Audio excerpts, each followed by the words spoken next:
இருக்கக்கூடிய சரித்திரங்கள் எல்லாம் புத்தகங்களில் வந்துடுது. இது ஒரு 11 நாளைக்கு சரித்திரத்தையே உங்களுடைய சாமானிய வாழ்க்கையாக மாற்றிட்டு இருக்கக்கூடிய அதிசயங்களை பார்க்கும்பொழுது நாளை வகுப்பில் சொல்கிறதுக்கு எனக்கு கண்டிப்பாக ஒரு செய்தி இருக்குது.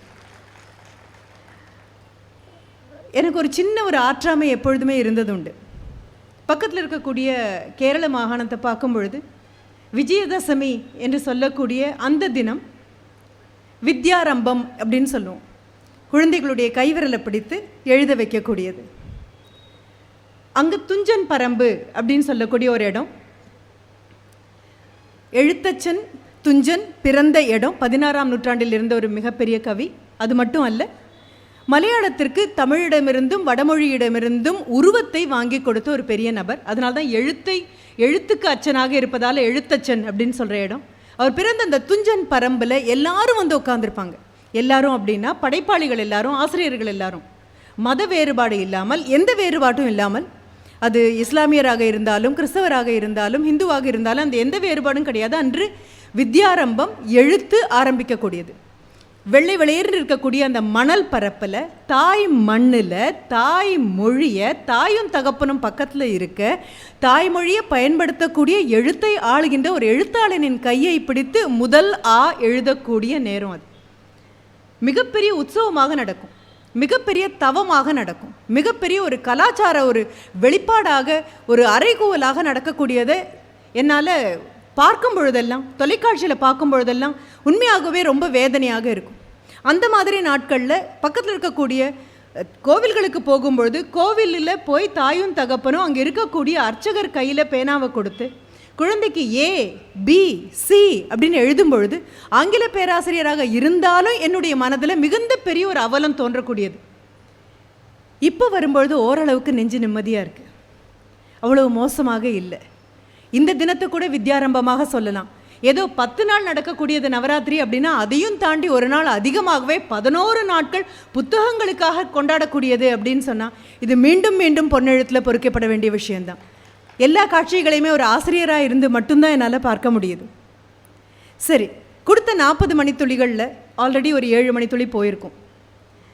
எல்லாரையும் வருக வருகன்னு அழைக்கும் பொழுதே கடந்து போகக்கூடிய கார்மேகத்தை பார்த்தபோது எனக்கு ஒரு சின்ன வேதனை தோணுச்சு.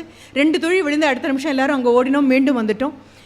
இது முடிகிற வரைக்கும் கார்மேகம் காத்து நின்று பின் பெய்யன பெய்தாலும் சரி பொய்யன பெய்தாலும் சரி, இது முடிந்ததுக்கப்புறம் எப்படி பெய்தாலும் சரி, ஏன்னா மழை வேணும், தண்ணி வேணும், ஆனால் பேச்சும் நடக்கணும், கூட்டமும் இருக்கணும்.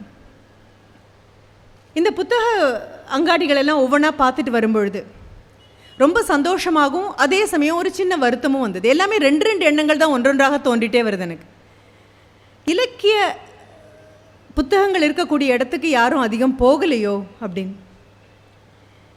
இலக்கிய புத்தகங்கள் அத்தனை சுலபமாக எல்லோரையும் கவரலையோ அப்படின்னு ஒரு சின்ன ஒரு வருத்தம் மனதுக்குள்ளே தோன்றியது. உள்ளுவதெல்லாம் உயர்வுள்ளல் அப்படிங்கிற அந்த வரியை உண்மையாகவே மனதுக்கு கொண்டு போகணும் அப்படின்னு சொன்னால் வகுப்பறைக்குள் வள்ளுவன் வந்தாக வேண்டும், வகுப்பறைக்குள் கம்பன் வந்தாக வேண்டும், வகுப்பறைக்குள் எழுத்தாளர்கள் எல்லாரும் வந்தால் மட்டுமே தான் அவர்களுடைய வாழ்க்கை நீடித்து போவதற்கான ஒரு வாய்ப்பு இருக்கிறது. இங்கே முன்னால் படைப்பாளர் மேடை அப்படிங்க பார்த்தபோது கூட எனக்கு தோணியது என்ன அப்படின்னா, இங்கே இருக்கக்கூடிய புத்தகங்கள் எல்லாம் படைத்தவர்கள் என்றாவது வந்து உட்காருவாங்க. காலையில் 11 மணிலேருந்து ராத்திரி 11 மணி வரைக்கும் இங்கே இருப்பாங்க. வரக்கூடியவர்கள்லாம் புத்தகங்களை வாங்கி அவங்களுடைய கையொப்பம் வாங்கிட்டு போவாங்களோன்னு சந்தேகம் வந்தது. என்ன காரணம்னா, மீண்டும் கேரளத்தில் இந்திய அரசாங்கம் கொடுக்கக்கூடிய சாகித்ய அகாடமி போதாது எங்களுக்கு அப்படின்னு சொல்லிட்டு கேரள சாகித்ய அகாடமின்னு ஒன்று தனியாக இருக்குது. என்ன காரணம்? மொழி ஒன்று தான். படைப்பாளனுக்கு வேணால் மதம் இருக்கலாமே தவிர படைப்பில் எந்த மதமும் கிடையாது, எந்த ஜாதியும் கிடையாது, மொழி ஒன்று தான் அப்படின்னு. இப்போ இந்த மேடையை பார்க்கும்போது கூட நான் நினச்சேன், ஒருவேளை படைப்பாளர்கள் வருவார்களோ, ஒவ்வொருத்தரும் புத்தகங்களை வாங்கி கொண்டு வந்து கொடுப்பாங்களோ, தி ஆட்டோகிராஃப்ட் எடிஷன்ஸ் அப்படின்னு சொல்லுவோம், அவங்க கையொப்பம் போட்டு வாங்கக்கூடிய அந்த மகோன்னதமான ஒரு காட்சி இங்கே கிடைக்குமோன்னு நினச்சேன். இருக்கலாம், இன்று எனக்கு கிடைக்கல, அவ்வளவுதான். இலக்கியங்களை மீண்டும் கொண்டு வந்து தான் ஆகணும். எப்படி கொண்டு வரணும் அப்படிங்கிறதுக்கு முன்னால் ஒரு சின்ன விஷயத்தை நம்ம எடுத்துக்கிறோம். ஆசிரியராக இருக்கிறதுனால எந்த கூட்டமாக இருந்தாலும் ஒரு ஆசிரியர் தன்மை என்னுடைய பேச்சுக்குள்ளே வந்து வந்து போகக்கூடியது. விக்டோரியன் ஏஜ் அப்படின்னு சொல்லக்கூடிய குவீன் விக்டோரியா ஆண்ட அந்த காலத்தை சேர்ந்த இங்கிலாந்தில் புதிதாக ஒரு திறனாய்வு கணிப்பு வந்தது.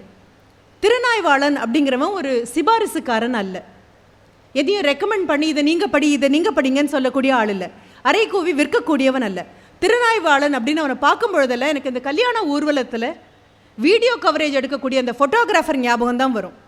மணமகன் மணமகள் இவங்களோட ஊர்வலத்திலேயே அவங்க கூடவே பக்கத்திலேயே வந்து திடீர்னு அவங்களுக்கு முன்னால் போய் பின்னால் மிக வேகமாக கால் தடுக்காமல் தடங்காமல் மிக வேகமாக காட்சிகளை எடுத்துகிட்டே வரக்கூடிய ஒரு நபர். ஒரு திருநாய்வாளன் சொல்லக்கூடிய ஒரு கிரிட்டிக்னுடைய நிலைமையும் அதுதான். அவனுடைய சமகாலத்தோடு ஓடிக்கொண்டே இருப்பான். திடீர்னு பார்த்தீங்கன்னா எதிர்காலத்தையும் கொஞ்சம் எட்டி பார்த்து இனி வரப்போக கவிஞன் எப்படி இருப்பான், இனி வரப்போகக்கூடிய எழுத்தாளர் எப்படி இருப்பான்னு சொல்லக்கூடிய ஒரு நபராக அந்த காலகட்டத்தில் மேத்யூ ஆர்னல்ட். இந்த பெயர்களெல்லாம் முக்கியமாக இதெல்லாம் தெரியாட்டா ஜீரணமாகாதா? கண்டிப்பாக ஜீரணமாகும். ஆனால் ஈரோடில் புத்தக திருவிழான்னு ஒன்று நடத்தி அதில் வந்து உட்கார்ந்துருக்கக்கூடிய உங்களுக்கு கண்டிப்பாக ஜீரணமாகாது. ஏன்னா சில விஷயங்கள் நீங்கள் கொண்டு போய் தான் ஆகணும். இந்த மேத்யூ ஆர்னல்ட் விமர்சனத்தை 3ஆக பிரித்து காமிச்சார். ஒன்று ஹிஸ்டாரிக்கல் கிரிட்டிசிசம். ஒரு காலத்தின் ஒரு குறிப்பிட்ட பகுதியில் ஒரு நூல் எழுதப்படும் பொழுது அந்த காலத்தின் முன்னும் அந்த காலத்தை சார்ந்தும் அந்த காலத்தின் பின்னும் எப்படி அது தன்னைக்குள்ளே எடுத்துக்குது, எப்படி படம் போட்டு காமிக்குதுன்னு சொல்லக்கூடிய ஒரு ஹிஸ்டாரிக்கல் பெர்ஸ்பெக்டிவ்.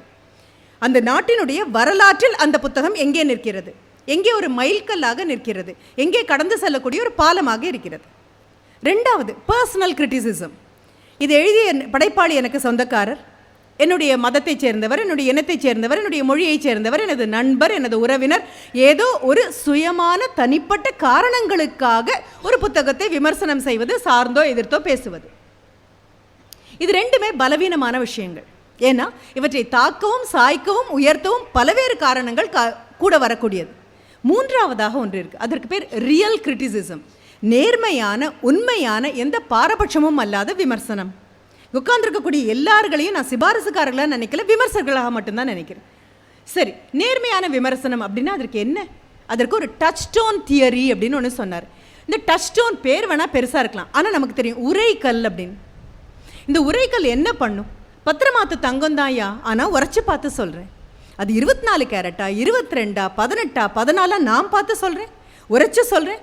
எதில் உரைக்க முடியும்? ஒரு இலக்கியத்தை, தமிழ்நாட்டிலிருந்து வெளிவரக்கூடிய இலக்கியத்தை எதோடு உரைத்து பார்க்க முடியும் அப்படின்னா, உலகத்தில் இருக்கக்கூடிய மாஸ்டர் ரைட்டர்ஸ், மிகப்பெரிய ஆளுமை பொருந்திய முக்காலங்களையும் கடந்து நிற்கக்கூடிய மிகப்பெரிய எழுத்தாளர்களோடு எனது தமிழ்நாட்டில் இதுநாள் வரை இருந்து வந்திருக்கக்கூடிய ஒவ்வொருவரையும் உரைத்து பார்த்து உரைத்து பார்த்து உரைத்து பார்த்து உரைகளை விட உயர்ந்த படைப்பாளர்கள் எங்களுடைய படைப்பாளர்கள்னு சொல்கிறதுக்காக உரைகள் கண்டிப்பாக தேவையாக இருக்குது.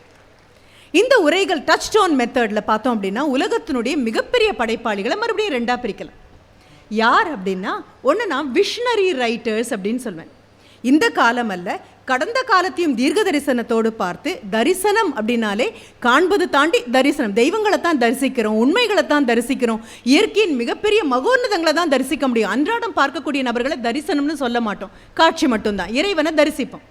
தீர்க்க தரிசனம் அப்படின்னா கூர்மையாக நீண்டு நெடிது தூக்கி பார்த்து தரிசிக்கக்கூடியது.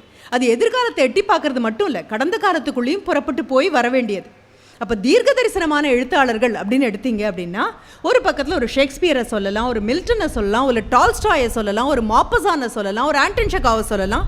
ஒவ்வொரு ஊரில் இருந்து நான் ஆட்கள் எடுத்துகிட்டே வரேன். எங்கள் ஊரில் பார்த்தீங்கன்னா இவங்கெல்லாம் பிறக்கிறதுக்கு முன்னாலேயே தோன்றி இருந்த என்னுடைய வள்ளுவனை சொல்லலாம், என்னுடைய கம்பனை சொல்லலாம். இழுத்துட்டே போனேன் அப்படின்னா தொடரும் தொடரும் தொடர்னு போடுற அளவுக்கு கை கொள்ளாத நெஞ்சு கொள்ளாத பெரும் கவிஞர்கள் ஒரு பெரிய லிஸ்ட்டில் இருக்காங்க. என்ன ஒரே பிரச்சனை அப்படின்னா, என்னுடைய மொழியில் எழுதிய ஒற்றை காரணத்தினால் இவர்கள் வெளியே